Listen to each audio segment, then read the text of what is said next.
All right. So I'm going to talk about patchy beards, thinning beards, gaps in your beards, and this is one thing a lot of people get complex about. A lot of men obviously get complexed about when they see other men with full beards, thick beards, voluminous beards, beards that are straight, beards that curl a certain way, and that's the biggest mistake people make when they start out growing, other than other bigger mistakes, but in different categories. So what I'm trying to get is most people are not blessed with a certain amount or certain kind of genes. Good or bad is a different thing, but a beard, what you sow is what you reap.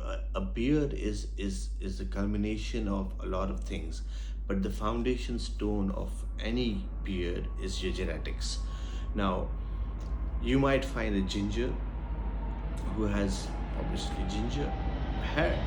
So, and you might be from a different part of the world. You can't have a natural ginger beard because both parents of yours should be having a ginger genes for you to have ginger hair, right? Uh, now, might be your father's a ginger, but your mother doesn't contain those genes, and then obviously you don't. That's the science behind it. At least that's how what I know about it. So if you want something which your body cannot naturally produce, you're going to be going through very anxious, putting yourself through a lot of heartache if you're really into beards. And don't do that to yourself. Be the best you can be. And by that I mean is, if God gave you lemons, make lemonade. You cannot expect to make a cocktail if you just have lemons. uh, Me and my analogies. Right. So what I'm trying to say is, if you want to grow a beard, grow a beard. Yes, you can reference yourself to people who are similar to you, but don't go way off and then expect something you cannot be. Maybe you like a certain type of beards, but then just have a look at yourself. When you start growing your beard, and if it's the first time you're actually growing a beard, you're going to be discovering a lot of things. uh, I grew up when I got my first beard. When I started with my beard, I never shaved till my late 20s or maybe 21. And but that beard was a very soft, very patchy, a very different beard. Over the years, my face obviously has changed, and I've been shaving, and then I have a full thick. I knew I was going to have a really, really voluminous, thick beard even before I grew it, because whenever I would let myself go, like on vacation or on weekends, I could see the beard growing. The voluminous, the thick beard. It would move. It would be like a carpet. The hairs were so thick and voluminous. So I knew I was going to have a full thick set of beard, but only when I started growing it, and this is almost 7 months. I started growing on the first March, and then now it's end of August. So it's been almost 7 months since I've grown my beard. Um, I have made certain cuts, certain lines, and everything, but most of it is especially the front, around the mouth, is untouched. It's maybe shaped a little, the edges, extra few curls on the bottom, but most of it is untouched. What I discovered is, because whenever I'm sitting on my laptop, I'm using my laptop. Uh, I use my right hand a lot because of the mouse. I'm a right-handed person, mostly, and then my left hand is free, so I can't keep. This is my favorite pastime, unintentionally. So I keep touching my face, and I would do this even when I was clean shaved. Uh, so it's out of habit. It's not that I can't. I can't keep my hands off my beard. I can't keep my hands off my face. Now, this is a mistake everybody does, because when you keep touching your face, and especially your beard, you keep twirling your hair, you keep twisting your hair, you keep tugging at it, you keep pulling it. So whatever your style you've styled in the morning, the way you wore your beard in the morning, by the after a few hours it's completely gone, because you kept playing with it, right? And what the unintentional, I mean, that's a consequence for a few hours, maybe 1 hour to 2 hours, maybe 3 hours. Maybe for the day you ruined your day, you ruined your style for the day. But the longer consequences for that is it's a longer video, but I'm going to just touch on it briefly. Is you're training your hair when you're growing your hair, your beard, you're training your hair, because when you give it a direction, just like the seam on your head, a lot of people have somewhere in their life experimented with the seam on their head. Most people kept it on their left side. When I was growing up, some people would put it on the right side. For a small short couple of years, I kept it in the center when as a teenager. So what would happen is, whenever I would change the seam or the direction, the flow of the hair, the first month to 3 months would be an awkward phase, because the hairs which would normally flow to a certain direction, as soon as I change the seam, would be standing up like a cowlick, right? And then I'd have to probably gel it or style it, or oil it or wet it frequently. And then gradually after a few a month to 3 months, it would the hair would change direction, the follicle, the hair growth would change. The same goes for your beard. What I've noticed is, if you look at my mustache right now, right here, because I keep touching it with my left hand, and keep styling it with my left hand, uh, it's mostly how I want it to be. But because I'm using my right hand on my mouse, and I hardly get to style my right side during the day, except early in the morning, or maybe when I go for washroom breaks. You might see a small bulge right here. So when I pull my hair or tug my hair, the bulge goes back up again. I'm not sure what I'm doing wrong here, but that's the consequences of touching my beard continuously. Like, if I'm doing it the right way, it's going to happen the right way. But if I'm going to do it the wrong way, that's the consequences of my actions, and I have to bear with it. And then, but at the same time, I discovered a few other things. The hair around my at the end of my lips, the Chinese mustache, is different. You see that? It's quite different. It's not the same anymore. The same goes over here. But I only found this out because of this, because I kept touching my hair on the right side because of my left hand. And then I got a little complex going. And then once I started feeling my left side, I discovered it's exactly the same.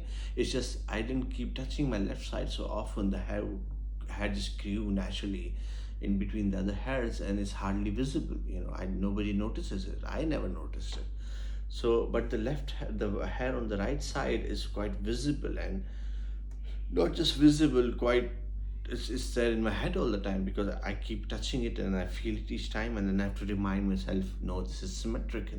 As long as it's symmetrical, it shouldn't be a huge problem. It There could be gaps in there, there could be thinning and patching in there, but it does not matter so much, because as long as the main thing is it has to be symmetrical. As long as it's symmetrical, your right and your left side is matching, it's going to look good. And the whole reason to have a beard is you want to put an extra dimension to your personality, an extra depth. I can't bear to look at my previous pictures, the ones which I was clean shaved in, and it's I just can't. I feel like there was a huge chunk missing. I don't want to use certain words, but now when I look at myself, even if I'm having a bad hair day, a bad beard day, even if when I wake up with a mustache hair all over my face, and it's turned into a cow lick somewhere, and this is the natural look I have every day in the morning. This is how I wake up. So, other than the sharp lines, because I was with my barber last night, but this is how I normally wake up. So, but that's what I'm trying to say. As long as your face is symmetrical, there is a flow in the hair direction, the right and the left is matching, even if it's patchy or if it's, there are gaps in your hair, you, you can style it the way you want it to match match the structure of your face. You could have a round face, a sharp jawline, a square face, a elongated face. It does not matter, as long as you know yourself, you know your beard, you know how to be the best penguin you can be and not try to be something else, and shape it takes a long time. There's a learning phase there. I've learned a lot, and there's no jumping around, there's no shortcut there. Yes, you can go to your stylist or somebody who's good at these things, and he might jumpstart you or give you certain good suggestions and ideas, and maybe be looking far ahead in time where your face and your beard is going to land up. But only you know what you want to be, where you want to go, and how you want to be, and you're going to be wearing it for years. I mean, yes, the barber, the stylist, the expert might have had experience with thousands of people, so initially he knows a lot than you do. But as soon as you start growing a beard, within I personally feel the 6th to 7th month, you figure out the beard you want to have, and then it's not necessarily you stick to it. You can keep on styling it. Like when I started off, I had a full square rock beard, right? It was not a yard, but it was shaped into a block, and I really liked that. But then just recently, hardly a few weeks ago, I decided to change the beard style. So it's far more thinner on the side. If you see that, I got it removed, and then the chunk right here, because I want my face to look a little longer, the hair on the top, the beard on the bottom. It gives me a slender look, a longer face. I was 95 kgs at one time. That's about 200 pounds, for those who don't know, and that's a big guy for my height, 5 foot 7 inches, 171 centimeters. That's a big guy. My BMI was off the 32, and then I've managed to, within a short time, to bring my BMI down. Now I'm around 25 mark, and I have another 5 to 9 kgs to go. That'll be around 10 pounds, yeah, 10 to 15 pounds. But coming back to where we started from, so that's the look I want.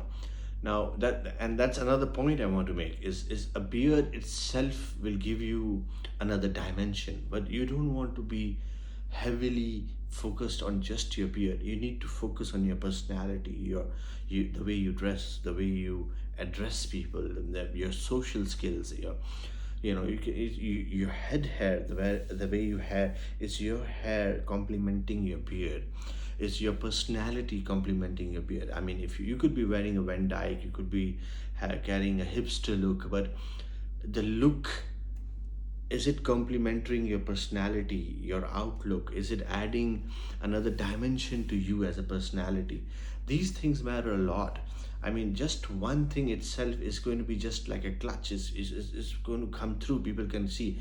A beard is going to give you a manly personality, a depth. But when you go and you speak in a squeaky voice, with that high pitch, and you can't make eye contact, and you don't have confidence and authority in your voice, all these things will show through, and then people realize that, okay, there's something missing in this guy. So what I'm saying is, and this video's turned into more like something else than what I intended it to be. So I'll probably make another video for that. But I feel what I'm talking about right now is important as well, because this gives you the mental understanding, the emotional standing you require of why and how to manage a new beard, a patchy beard, and the reasons of not worrying about it so much. Because most people start off when they see a colleague, a friend, somebody on the internet, or a celebrity with a certain style, and they're like, that is the style I want. It's a good start, but it is not the end. The end is the best beard you can have, and how it is going to complement your personality. Now, I would, if you already have a good personality, if you have already have a presence, you're inviting, you have confidence, you have authority, I would not suggest changing your personality, you know, but adding to your personality through your beard. But if you are just dependent on a beard to leap you or jumpstart you into a certain direction, that's a good idea, but it's not a means to an it's a means to an end, but it is not the end. A beard, yes, will give you another dimension, another depth, but you need to work on your other factors as well. You don't need to be worried about the patches or the density or the thickness, as long as it's symmetrical. And there are ways which I'll, in the next video probably, I'll be showing you how to take care of those patches, those balding areas, those thinning areas, those gaps. But grow the best beard you can grow. Style it according to you, your personality, your skin tone, your face structure, the way you dress, the way you carry. All these things, it's a culmination. It's not just one single thing. Beard itself is just one single thing. It's all these things. You see, your personality, the way you dress, the way you carry yourself, the way you talk, you the dress, the way you all these things that get together and make a personality. So just a beard itself is not going to make you the person you want to be. And this is, in the end, a beard is a part of you. It is not you. It is a part of you. So I'm going to. I think I just. I can get long-winded sometimes. So I'm going to stop this video right here, right now. Is by this thing is grow the best beard you can grow, style it the way you want it, and make it part of your personality, not your personality.